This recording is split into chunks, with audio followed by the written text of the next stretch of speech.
Hi అండి. ఈరోజు బొట్టి గోంగూర అనమాట కర్రీ. చాలా అంటే చాలా బోటి గోంగూర అండ్ నెల్లికూర.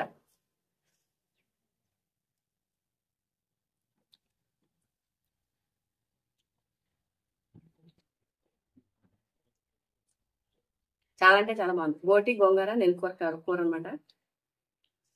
ఫ్యాట్ కంటెంట్ అప్పుడప్పుడు పిల్లలకి పెడతా ఉండాలి.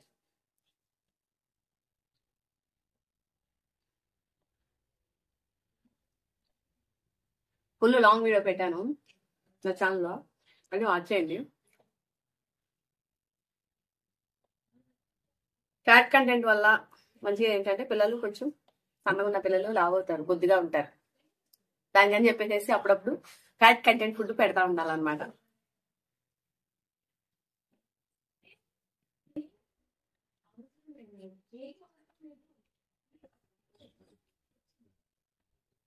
సండే నేను బోటి గోంగూర నెల్లికూర కర్రీ వండాను.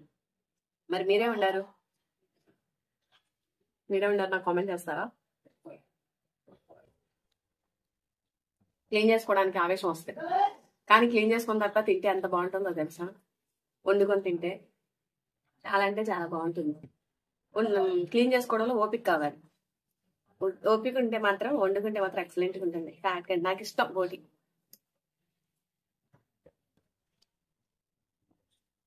చిన్నప్పుడు మా ఊర్లో విలేజెస్ లో ఫంక్షన్స్ అవుతాయి కదా, ఫంక్షన్స్ అయినప్పుడు అది పద్ధతో తెలియదు ఏమో నాకు తెలీదు, అది నేను హ్యాపీ మూమెంట్ లా చెప్పుకుంటున్నా. ఎందుకంటే ఈవినింగ్ టైంలో భోజనాలు పెట్టేవాళ్ళు అనమాట. మా అమ్మతో కలిసి నేను భోజనానికి వెళ్ళేదాన్ని. అప్పుడు బోటి గోంగూర ఎంకుల్ షార్వా భోజనాల్లో పెట్టేవాళ్ళు అనమాట. ఎంకుల్ షార్వాను బోటి గోంగూర. సో ఈవినింగ్ 7 దాటిన తర్వాత భోజనాలు పెట్టేవాళ్ళు అనమాట. అది తింటా ఉంటుంటే ఇంత అన్నం తినేసుకోవడం అనమాట. చాలా అంటే చాలా ఫుడ్ తినేదాన్ని. ఎంకుల్ షార్వా ఇలా పోసేసి బోటి గోంగూర ఇలా పక్కన పెడితే రెండు కలిసి నంచుకొని తింటుంటే అబ్బా అన్నం ఉంటుందా. సో అప్పుడప్పుడు బోటి అనేది పిల్లలు పెట్టడం, ఫ్యాట్ కంటెంట్ ఉండడం వల్ల మంచిది. ఒంట్లో వేడి పుట్టిస్తుంది, హెల్త్కి మంచిది. సన్నగా ఉన్న పిల్లలు లావు అవుతారు. సో అదనమాట.